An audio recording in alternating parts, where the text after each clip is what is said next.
TDPK Podcasts, Thailand GameChanger, inside the minds of Thailand's innovators. Hi, this is Michael Waitze, and welcome back to Thailand GameChanger. I'm so excited to be doing this again, actually. It's been a while, a little bit of a break. Today, I'm joined by Andre Buerger, a senior executive at the CP Group. I can actually read my handwriting now. Before, I don't know what I was writing. How are you doing, Andre? Very good, thank you. It's good to have you here. I really appreciate it. Thank you for having me. It's my pleasure. Let's get a bit of your background for some context, and then we can jump into sort of the main topics. Sure. Yes.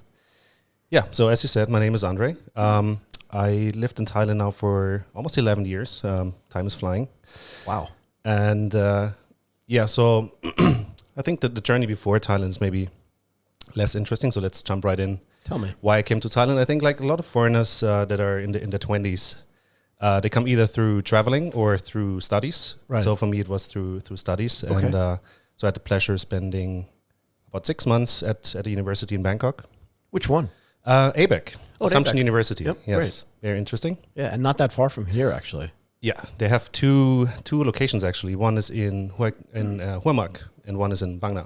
Right. And I actually spent time in both. Okay. Yeah. So the Bang Na one is very beautiful. Yeah, very actually. Yeah. Go ahead. Cool. And so, yeah, I then went back to Germany to finish my education, my bachelor's back then. And sort of fell in love with Thailand, I would say, like many do. And saw the opportunities you have here in Thailand, especially in 2010-11. Sure.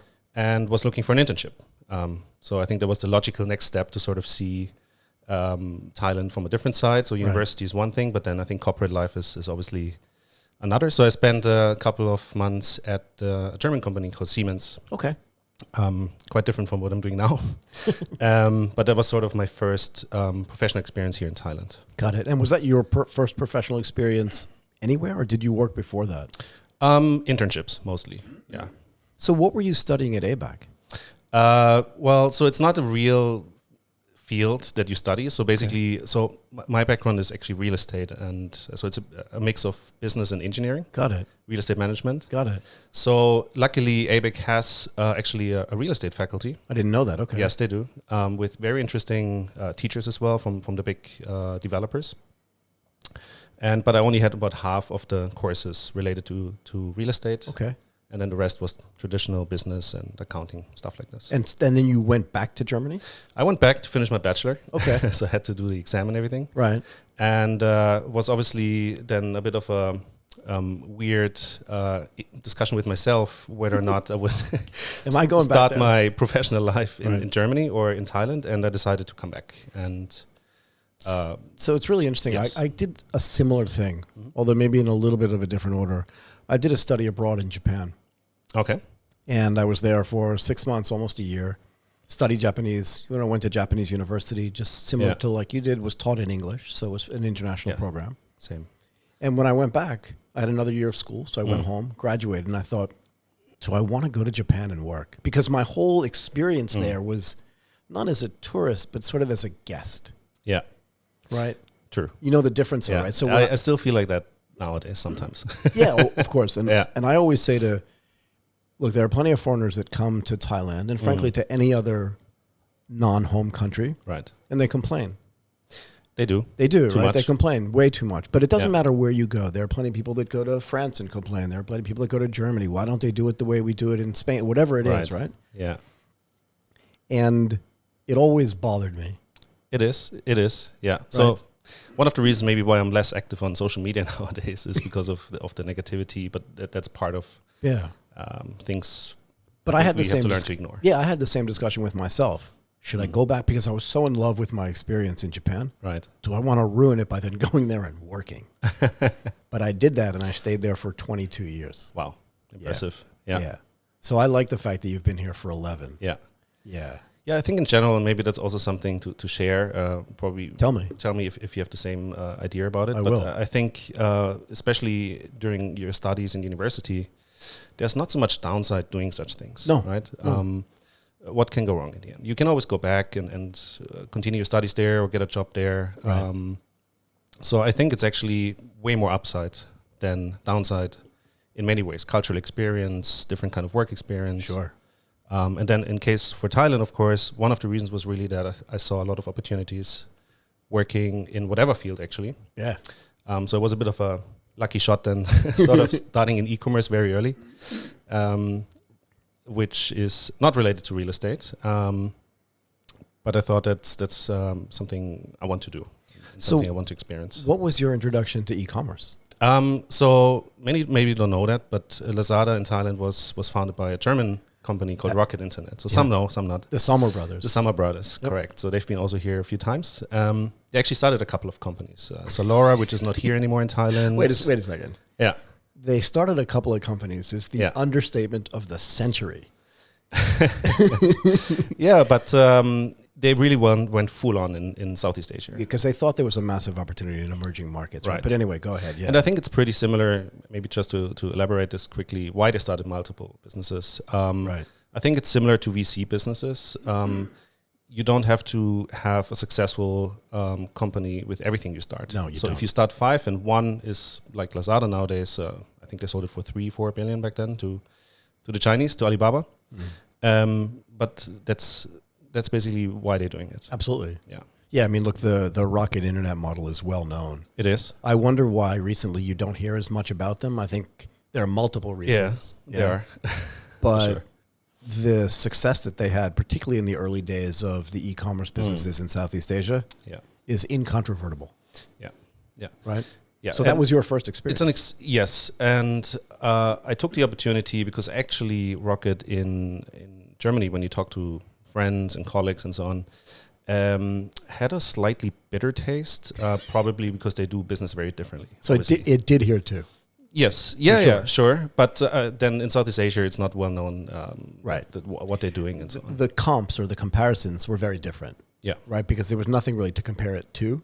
Yeah. So back in Germany and Europe, people were like, really? And here they were like, really? Do you know what I mean? It was different. Yes. But yeah, correct. So I think in Germany, it's so much outside of traditional corporate culture. For sure. That people either loved it or hated it. Right. And I just thought it's an interesting experience. And looking back, working there almost 2 years at the very first days. Wow. It was an amazing experience. In many facets. So I've never worked there, and I've only read about it. But what did you read about it? Oh, just a ton of stuff. But I'm curious what the pace was like. Extremely fast pace. Yeah. So I think, that was one comment I actually wanted to give before. I think one of the reasons why Rocket had a lot of success back in the days was just the speed of execution. Right. They had in whatever country. And you said it correctly as well. It was quite new. It's still new nowadays, but back then it was literally the first hour of e-commerce and digital. Right. So fast execution is definitely something they do really well, better than others. You break things along the way. That's normal, I guess. But so this is how they paved the way back then for e-commerce to be established in Southeast Asia. Yeah, at some level there would be. Well, e-commerce would have taken a very different shape in Southeast Asia. In Thailand, for sure, without the advent of Lazada, Solora. Right? Possibly. We don't know, but that might be someone else that came in. But it was Rocket in this case. And to be fair, as you said, everything they touched in this region didn't necessarily work, right? Yeah. I remember back in the early days of Easy Taxi and Grab, and I remember being at a presentation for both of them and thinking, God, those poor guys from Grab are just going to get run over. Right. I really thought that, but I didn't know Anthony Tan's background. No, it didn't happen at all. Yeah. So you can't always win, but you're right. I think it's hard to succeed without that speed of execution. Yeah. Because while you're moving at this pace, if someone's running right past you, even if they're making mistakes, they're still ahead of you. Correct. So fair enough. Yeah. Wow. Yeah, but in general, I think to finish the topic of Rocket Internet, I think they did something good for the industry here in the region. And I think they opened up a lot of doors for other things to start and to work. Yeah. And I think, if I remember correctly, the last investor into Lazada, we don't have to say who it was a big corporate. Yeah, a couple of corporates, yes. Yeah, a couple of corporates, but one that specifically is related to here. We don't have to mention who it is. It doesn't really matter. No. But the reason why I bring that up is because the corporate world and the startup world are two completely different places. right? So when you bring them together, you can get some interesting reactions, Yes. right? And in the end, that's what kind of happened in Lazada. So obviously the founder team and the early team overall was very young. Very. Mostly international. Yep. But then, of course, you needed local experience and expertise. So some of the very first employees being also fresh grads that are Thai, but we also hired very senior managers from, local big companies to help us, such as merchandising, finance, and so on. Right. Yeah, you can't hire a 22-year-old just out of, or even a 24-year-old just out of Wharton to be your chief financial officer. Actually, you can. That happened. You shouldn't. You shouldn't. It happened quite a lot. So all of us took on actually functions that we have never worked in. But the mindset back then was really that you figure things out really, really fast. And again, as I said before, you break things. But often departments have been built by people that didn't necessarily have previous experience in that field. And it has pros and cons actually to do that. Yeah. Would you do that again? Yes, I would. Yeah. It's weird. So I look at the startup world, and the more I'm involved in it, the more I think this. It's like sport to me, and I don't mean that in a facetious way or sort of a flippant way. What I mean is that it's super competitive, and being on the field is more interesting than being in the stands and watching. Way more interesting than reporting. Yeah, and if you've been on the field. Right, so if you've been in a World Cup game, if you're a footballer, and you've been in the finals of the World Cup, and you get injured and you can never play again, it's a horrible feeling. Yeah. And I think startups are the same way. Once you've been there, that day-to-day work is super hard, no? Yeah. You're like, I could die doing this, but it feels great. And then if you get out of it and go do something else where the pace is slower, you just think, I know right now someone's just about to score a goal. And I know I can do that still. Kind of. Do you have that feeling ever? Yeah, I just think overall that people that have left companies like Lazada, but also others, they often struggled working in corporate. Impossible. Because especially when the transition just happened, that people that came from such companies, learned in such companies, moved into traditional corporate. But actually the framework there was not ready. It was not there. No. It was mindset, culture, reporting lines, those kind of things. Right. Speed of execution. Yep. Yeah, I agree. Look, let's spend a little bit of time talking about work. Sure. If you don't mind. Yeah. And I think it's important to talk about this in the context of what happened last year. Yeah. We don't have to say COVID, but I just did. Yeah. And I think a lot of what happened last year was it brought to the forefront this idea of hybrid work. And by hybrid work, I mean coming to the office some days, not coming to the office other days, which before that was anathema. You couldn't just call up your boss and say, on Wednesday, I'm not taking a day off. I'm still working full time, but I'm just not coming. You won't see me at my desk. Right. You couldn't have done that. Yeah. But now that I'll use the royal we, have spent a year or so doing that. Yeah. A lot of companies are now, and we'll talk about Apple later, right? Because there's some news on that. Right. But a lot of companies right now are saying, let's go hybrid. Yep. Because people are more comfortable about that, right? But do you think the expectations of, I'll just say like the employees match the expectations of management and vice versa? Do you know what I mean? Yeah. Yeah, it's an interesting topic, and it affects most of the companies, big and small. I think so. I still think there's a lot to figure out, and what I mean by that is it depends really on the type of business and the type of management and also team size, those kind of things. Yep, fair enough. So I think it works better for some, and then for some maybe not. But I don't think there's a right or wrong with that. Oh, definitely not. Yeah. Definitely not. And what do you think about what's happening at Apple, right? So Apple, I think, made a decision, if I'm correct, come in 2 days, or is it 3 days? 3, I think. Yeah. And then off 2. Maybe that's where I got that in my head. Right. And the employees were like, maybe not. Yeah. What do you think about that, though? Well, so I think Apple had a lot of success over the last decades, basically. And I think it's good that employees actually have a voice. I think that was not always the case, especially in the States. For sure. So that's a good thing, I think, that the employees actually can, almost like in a democratic system, express their voice. I think what happened is actually, I mean, we all know that in Silicon Valley and so on, cost of living is extremely high. It's ridiculous. So I think I didn't really read the letter they've sent to the top management why they want to work from home 100%. But I think for sure one of the reasons, and you can also see that here in Thailand now and in the region, is that you could just live a little bit further outside and actually have maybe a little bit of a better life because you're in the nature, for example, if you like that. But then overall, just cost of living is most likely lower. So I have a few views on this, and I'm curious what you think. I don't think a lot of these employees at Apple are going to get away with it. I really don't. I'm not saying that they shouldn't. I'm not saying that I disagree with what they've said, but I don't think that Apple is a democracy. Yeah. And I think that a lot of the people that worked there that have been hired recently maybe don't understand the culture so well. Yeah. I'm not saying that they shouldn't be able to do that. Yeah. Right. There was a study from Microsoft. What was it called again? The next great disruption is hybrid work. So it's out there.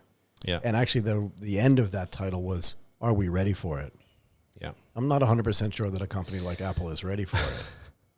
Yeah, as I said before, I think it's still a long way to go, even though it feels like a year plus feels like a lot of time that we have done this now. Oh my gosh. Right? But I don't think that most of the organizations are ready to do it. Yeah, and look, you just brought this up, right? A bunch of things come to mind. One is that if I don't have to go to work every day, as a matter of fact, if I don't have to go to the office at all, can I live anywhere?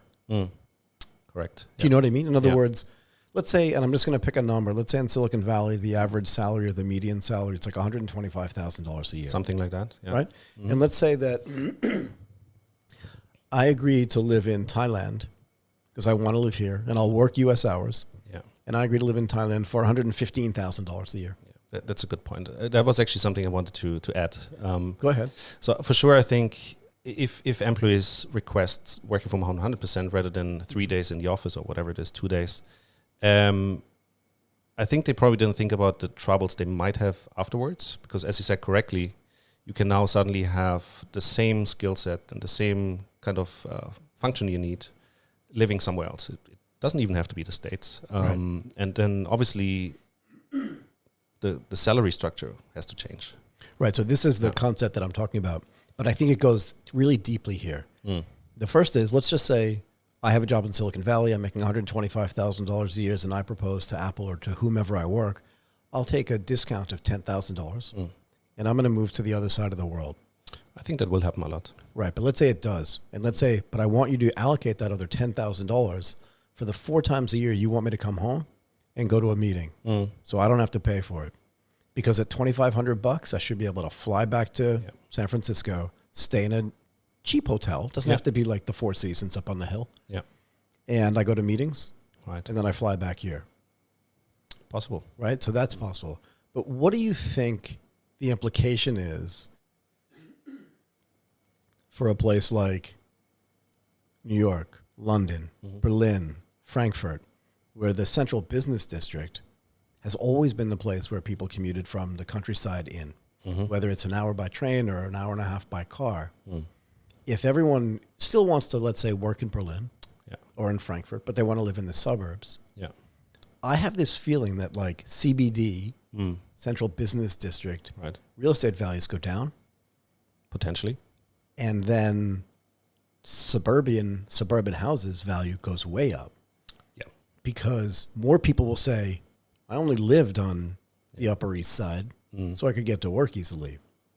But if I can live on an estate or an acre and a half of land, I'm doing that. Absolutely. Yeah. Does that make sense? Yeah, absolutely. And I think that's what's going to happen. I think, how is it with you? But I've known quite a few Thais that actually moved back to their hometown. Yeah. Or even to an island or something where it's nice and windy and sunny and everything. I know. And I don't blame them. I mean, yes, and one big factor is cost of living, as I said. Yes, yeah, absolutely. And also convenience. You can be with your family. You can enjoy other things. Yeah. You have more space. There's many different things that could positively impact that. Absolutely. I mean, look, I thought about going to, I'm going to mispronounce this, but Koh Phangan. There's an island. Koh Phangan, yeah. Koh Phangan, thank you. It's not the Thai pronunciation, but yes. Okay. I think the trend word nowadays should I leave now? Or? I think yeah, I think that actually Copenhagen has a nice community now It does. of Thais and foreigners that It does. manage to work fully remotely. Yeah, and if I could get the thing that I love the most about being here, and when I say here, I mean True Digital Park, Yeah. is 400 megabits up and down, rock solid internet. Yeah. And I need that to work. Yeah. And I'll tell you what, I've asked on multiple properties, not just on that island, but on other islands, and just said, what's the internet speed? Because it's the only thing I care about. And the answer was, I don't know, fast enough. And I'm like, not good enough for me. No, it's not for sure. Yeah, it's obviously not ready for that. No, it wasn't set up for that anyway. It's a tourism island in the end. Yeah. But I do think that that's going to change. Yeah. Right. So this gets up to the other topic that I want to talk about. And that is, do you think at some level it democratizes the ability to work? Yeah. And let me define that for you. Yes, please. So again, if I'm living in Silicon Valley and I'm a kick-ass developer, maybe I'm making $175,000 a year. Yeah. I could move out here to Vietnam. It's beautiful. Like this whole region's beautiful and cost of living's lower. Or somebody in Vietnam now is now open as an available person to work at Apple or Google or Microsoft or Amazon, even though they're not there. So in the same way that I feel like it's possible that central business district real estate will go down and that remote will normalize it, they'll meet, right? So that arbitrage gap will close. Yeah. Then my question is, will the arbitrage gap close in wages as well? In other words, is someone just going to go to Vietnam and go to Thailand or go to Indonesia and hire a cheaper programmer? Yeah. Or over time, or India, or over time, will those salaries converge? And will these get higher and these get lower? Or will these just get lower? That's a good point. As people decide to move away. I think yes. I think for sure. Yeah. For many reasons. Yeah. Right? Yeah. I think it's going to take time. Yeah. Yes. It's a development process. Yeah. Right. And I think you mentioned developer, tech. I think that's for sure. And we've seen that already in the last couple of years. This will probably the first sort of, this will be the first kind of people that will work remotely rather than other functions. Right. Like a construction. It's already happening. Yeah. Like a construction is can't quite do an that. extreme example, but Right. just in general business, I think, regular business manager, whether it's partnerships or business development, whatever, I think that's still a bit different compared to tech. Yeah. Yeah, I think so too. So I don't think we're not there yet, but at some point, doctors through telemedicine and through AR and VR and haptics and just all that stuff, I think robots will start helping them do operations, and that'll happen remotely too.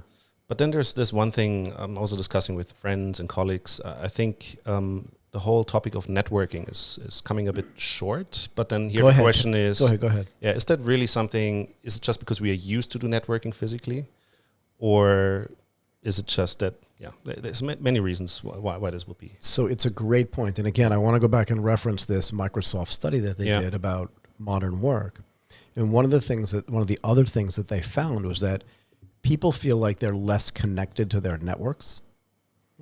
And again, we're new at this, right? We can't make a value judgment because we've only been at it for like a year and a bit. Yeah.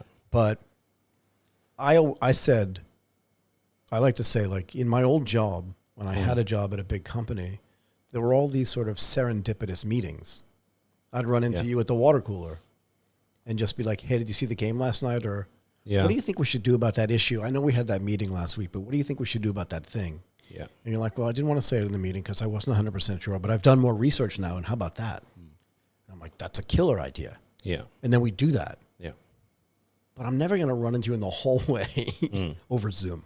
Correct. Yeah. And I also feel like that actually, maybe to step back a little bit here, I also feel like that actually meetings got worse online very often because it's just not structured properly and there's too many people attending. I've maybe personally as well a bit, but I try to keep the meetings short and smaller circle. But from, again, discussions with others, I think, especially in corporate, there's too many calls, too long, too many people. Yeah. Why do you think there are too many people on the call? Again, we're not used to sort of structuring calls. Right. And I think a gap here that we have, and you just sort of mentioned it, is that how do you keep everyone in the loop? Yeah. Right. Yeah. But is it really through 1 hour calls and you just listen in your videos of some might even not really listen to it. Right. You don't know, right? So they're not up to date. Yeah.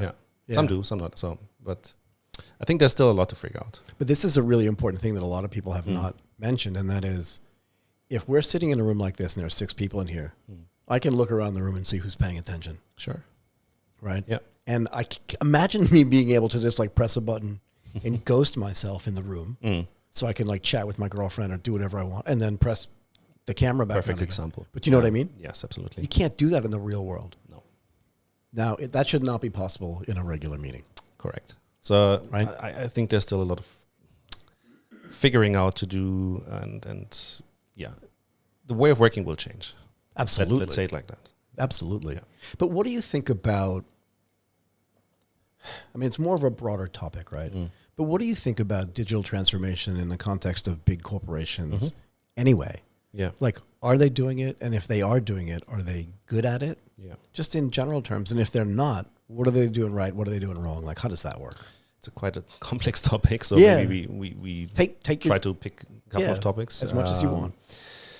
So I think in general, so one of the reasons why I came to Thailand, why I came back, is I think Thailand is in general a very entrepreneurial country. So what I mean by that is more in a smaller context almost. So what we call here SMEs is usually relatively small size business. But culture-wise, people in general in Asia are quite open to explore such opportunity, to try things. So why do I say that? I think this should actually help corporate, because I think in the culture in Thailand and the region, Right. people are already a bit more entrepreneurial in general, I think. Yeah. Open to try things. Right.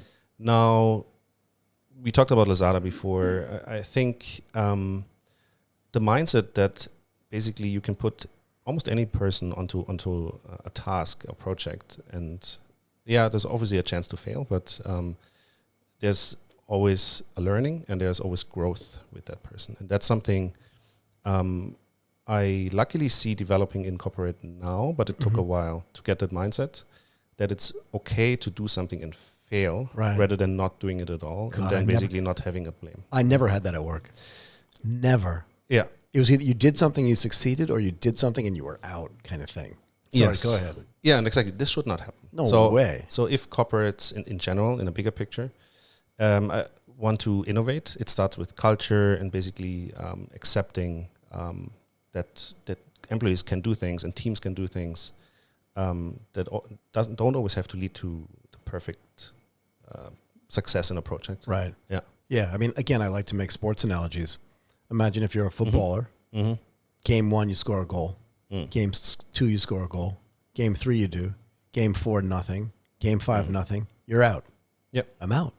I'm a goal scorer. Like, I can't prevent what the defense is. Like, I'm out. Yeah. Right? Correct. Yeah.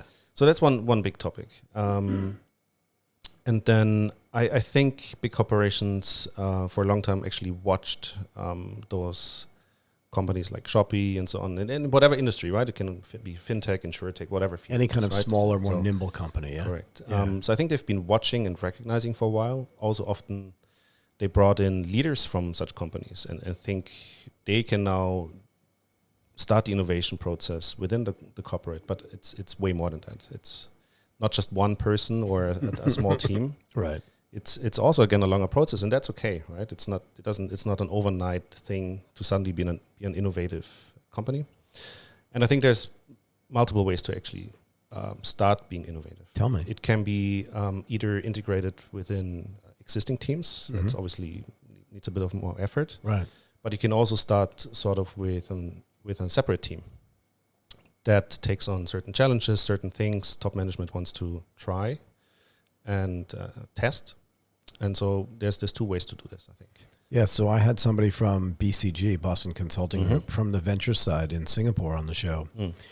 And BCG is convinced and has put out reports on this that they think over time, most real innovation is going to come from big corporates. Okay. Because they have the resources to do it in a way that startups may not. They don't have to raise money per se. Yeah. They already have a lot of the intelligence, a lot of the IP.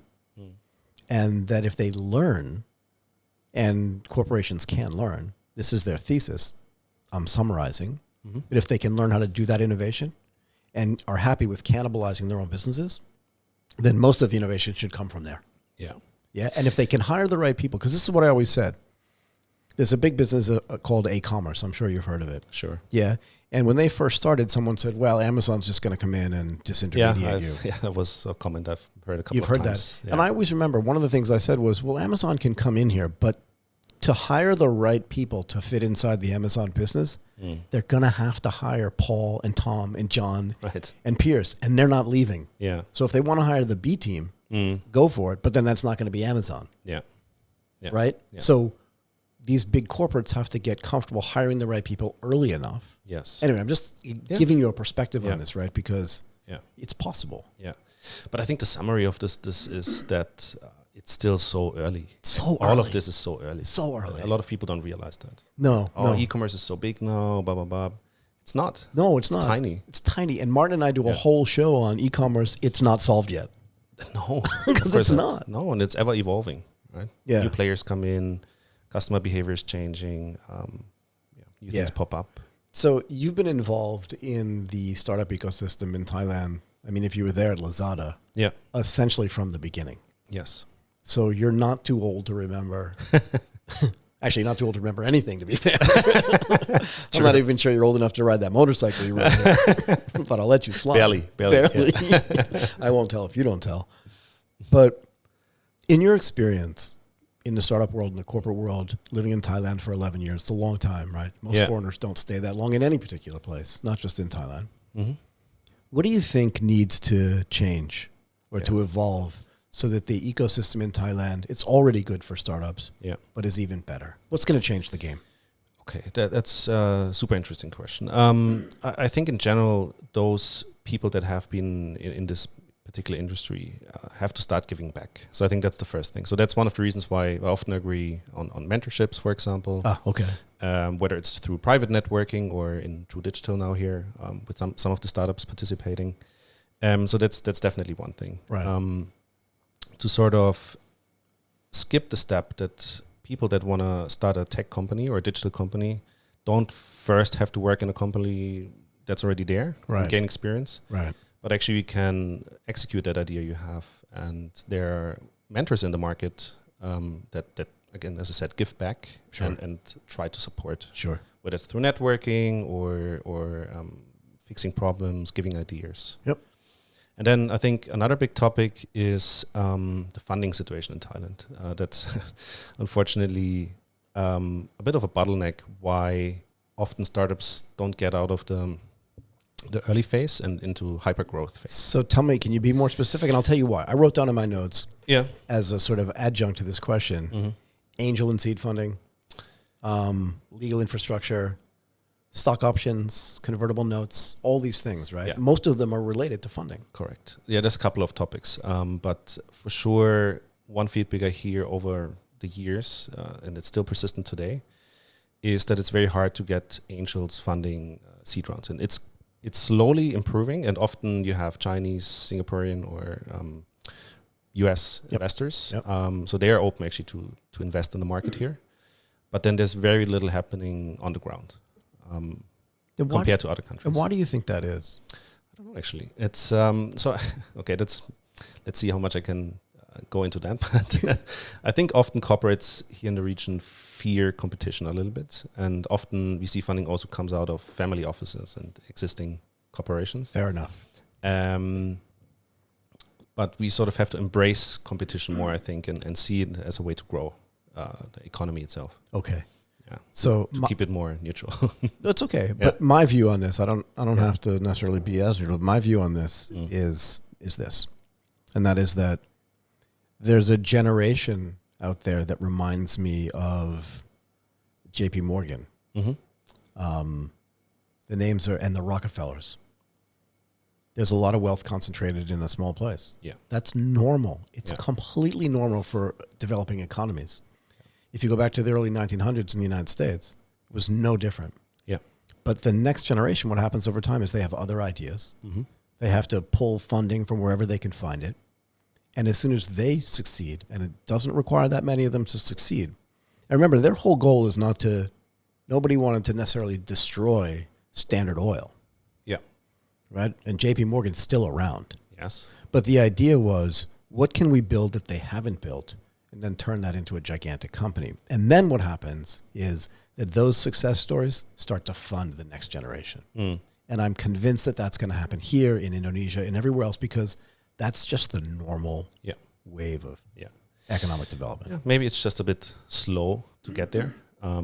There's for sure development. And I think it's a good thing that international VCs, angels, and whatever invest, because they show more the local offices here, whoever wants to invest, why they do it, right, and how they do it. Absolutely. What they have to look for and so on. And I mean, if you look at the building where we are, the whole reason for the existence of this building is the commitment. And if you look at the companies that are here, there's a wall out there. We should take a picture of it and show it on this show of all of the ecosystem players. Mm-hmm. I walk by that sign sometimes. It's not one sign. It's all those little, what do you mean, tiles, right? Yeah. I walk by sometimes. I'm like, BCG is here. I can't remember, but all these VCs are here. Mm-hmm. All these startups are here. And when you think about the ecosystem that's getting built here, once you feed it or once you seed it, I hate to say that in the context of CP, but it is what it is, right? Yeah. Started as a seed company. So once you seed all those things, you can't unseed it. Right. Right. So it's happening. Yeah. No, I really love what CP and True is doing here. So I think it's the best thing that happened in a while. Yeah. And also shows that they have skin in the game. Absolutely. Right? I mean, you don't just put one building and now they're building another building, yeah. Two more actually, right? So this one and on the other side. So this is what has to happen, and I think it's good that CP and True here is a leading example of starting the process, so to say. I agree, because once you start it, it's like a snowball going down a mountain. Yeah, planting the seed. Even if you want to stop it, exactly. Even if you want to stop it, cannot do. Right. Yeah. Yeah. Good. Anyway. So luckily, I see we all hopefully see a bit of a shift of mindset and support in the startup community. Absolutely. Okay, I want to end here. I really want to thank you, Andre Buerger, Senior Executive at CP, for coming in and doing this, and actually for physically coming in and doing it. Sure. I really appreciate it. Thank you very much. Nice to meet you. Thank you very much. TDPK Podcasts, Thailand GameChanger, inside the minds of Thailand's innovators.